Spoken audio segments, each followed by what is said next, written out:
The exhibition is called Periodic Tales, and it's very loosely based on a book I wrote of the same title, kind of cultural history of the chemical elements.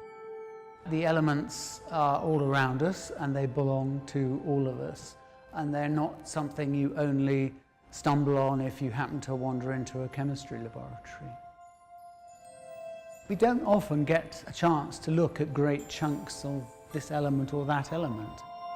So what the artists have done is they've reclaimed these elements from the chemistry prep run and put them out in the world in great big, bright, colourful lumps for us to look at.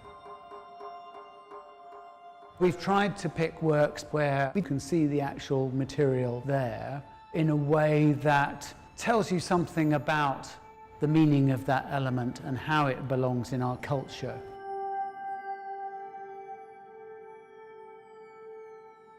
Simon Patterson has taken the periodic table, and so instead of the name of each element in the box along with its proper symbol, his mind has raced away and he's produced some strange association with some celebrity or historical figure from elsewhere and linked those to the chemical symbols.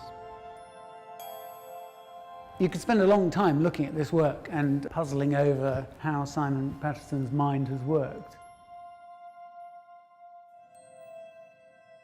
We've put this work at the beginning of the show to indicate to visitors that we're not going to be playing by the usual chemist's rules and that elements may produce unexpected associations.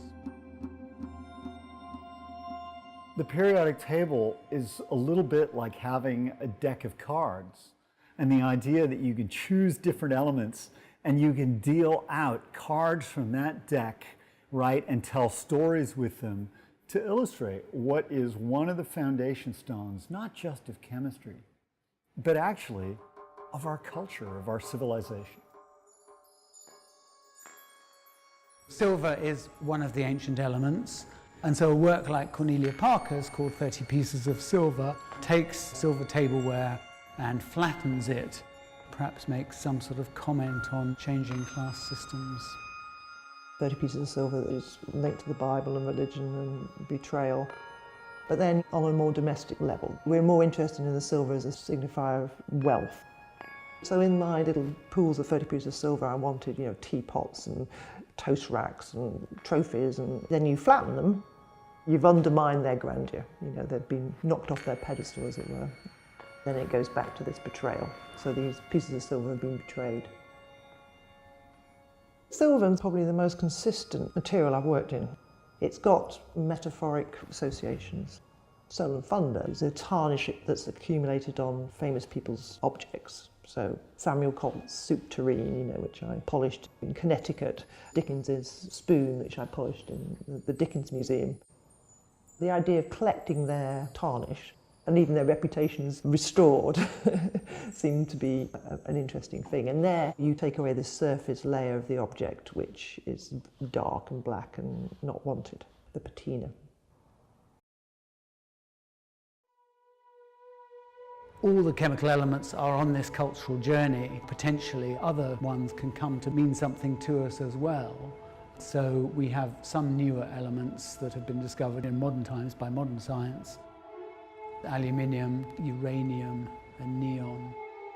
This is an extrusion piece by Heatherwick Studio, and Heatherwick has taken aluminium and shoved it through a kind of guide that pushes out a great length of it with a constant cross-section. What he's actually done is to keep the bits where you sort of tear it off at the end and the work process stops. And I think this looks rather like one of Roy Lichtenstein's brushstroke paintings. These newer elements have become culturally assimilated very quickly. So uranium is now the element we associate with nuclear power and nuclear weapons, of course. So the artist Kate Williams uses uranium glass, but what she's done is cast models of nuclear power stations that have this glow that is unique to uranium. We wanted to create monuments to the moment that they were revered, because they're going to be gone soon, and embarrassment swept under the carpet. It makes people question what actually is the issue with nuclear power. And also it's around us all the time, luminous paints, radiotherapy, and actually the sun. So nothing exists on this planet without it. It's that kind of ambiguous relationship that we have with radiation. We have an eerie feeling about them. Neon was discovered only at the turn of the 19th into the 20th century. The name's chosen because it means new. Something common in the universe but rare on Earth. It doesn't specify what that something is. It leaves space for you as a reader or as a viewer. Small bits of language, fragments, phrases, sentences, half sentences, can conjure an idea or an image. It's parallel to what people have been trying to do with advertising and which they've done with neon. It's glass tube and little electrical elements. It's like there's nothing there, and then there is something there, agitated by the electricity, and it takes on this kind of glorious, glowing sort of form. So there's something sort of transforming about it.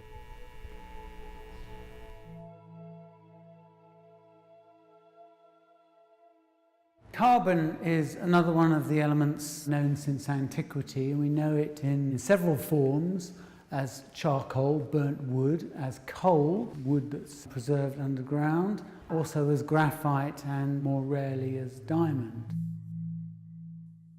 And the work behind me here by Lucy Scare is called Black Alphabet, after Brancusi, and the forms are made of coal dust impregnated with resin to form a solid shape. There are 26 pieces, and that references obviously the letters of the alphabet, and is a reminder that we've always used black for mark making, and we still use black in our computer printers and pens and pencils today. Work by David Nash that accompanies it has the basic sort of geometries of drawing, a square form, a circular form and a triangular form, all executed in charcoal, and that reminds us that all drawing and design comes out of black on white and charcoal originally as well. I think it's very important to close the gap between science and art, because there shouldn't be a gap, because we really are very similar. We're testing materials, we're seeing what they can do, what their properties are. In Hale Cliffs, you know, the idea that calcium impregnates your bed sheets, and starching them as chalk from the White Cliffs of Dover, so that you're sleeping between two cliffs. I like the idea of that. You associate the White Cliffs of Dover with jingoism and being patriotic, so the idea of almost like a nationalist pride gone mad, and how uncomfortable that might be to sleep in between those two sheets. It's curious how those expanded materials turn into cultural icons, turn into artworks. That's where my interests lie. It all springs from the elements themselves and their materiality, and it just so happens that artists are working with many of the chemical elements and using them in some ways as a chemist would, reacting with them and reacting off them to produce amazingly visual results. It's very important to be able to compare and contrast in a sense, rigidly scientific way, the way to organize the elements with something perhaps more whimsical, something more cultural, which actually helps us, in a sense, to understand the richness of what the periodic table really represents for us in everyday life, the hidden riches and byways of the chemical world. What I hope is that this exhibition will give visitors the sense of having been able to trespass into a chemistry lab, one they perhaps left unhappily many years ago at school when that periodic table hung on the wall, and actually to see in a rather different way some of the materiality and the colours and the weight and so on of many of the elements.